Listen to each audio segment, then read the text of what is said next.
Nginamukele ekhaya lamaphupho. Kunabantu abaningi ababuzile amaphupho.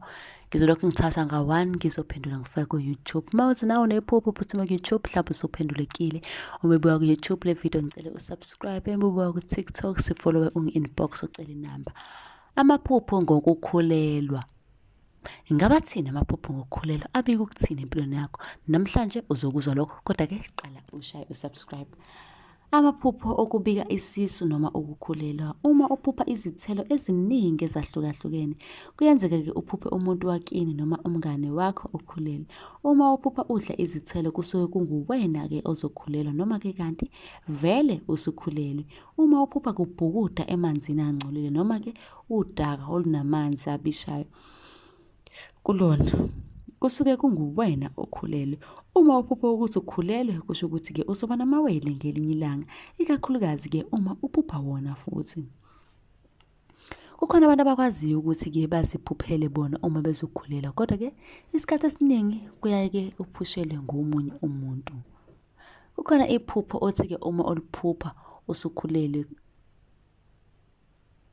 nabantu-ke sebazi ukuthi ukhulelwe, kodwa-ke uthola ukuthi umuntu omdala ekhaya uzophupha-ke futhi kodwa-ke esebona ubulili bengane balelo phupho-ke.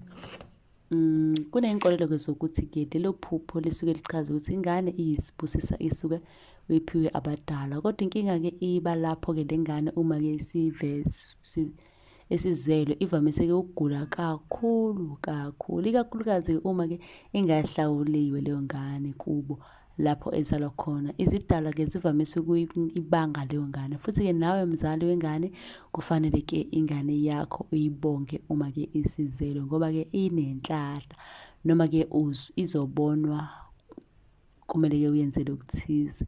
Ugaye utshwala besintu uyibonge nje bakithi. Kunamaphupho-ke esikwaziyo ukuthi-ke uma siwaphuphile wenze okuthile ukuze-ke ukwazi ukugwema okungase kuvele, kungenzeka ukuthi kokubi, kodwa-ke awukufa nawo ukukhulelwa awukwazi-ke ukuvimba noma-ke ukugwema uma sekwenzekile, kodwa-ke kubalulekile ukukhumbula iphupho osuke oluphuphile.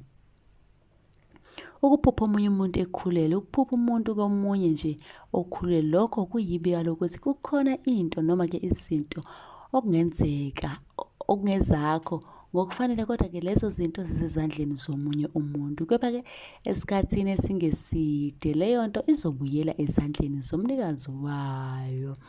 Kungaba-ke yinto eyifa kuwena noma kube yinto eyakulahlekela esikhathini esedlule, kanti-ke futhi kungaba isikhundla esasinikezwe wena esathathwe ngomunye umuntu. Mlaleli omusha la ekhaya, shaya subscribe ubuze amaphupho kwi-comment. Ngizobe sengenza amavidiyo naku-TikTok, ngisazophosta nje inqwaba. Ngicela ufollowe yonke indawo. Nisale kahle.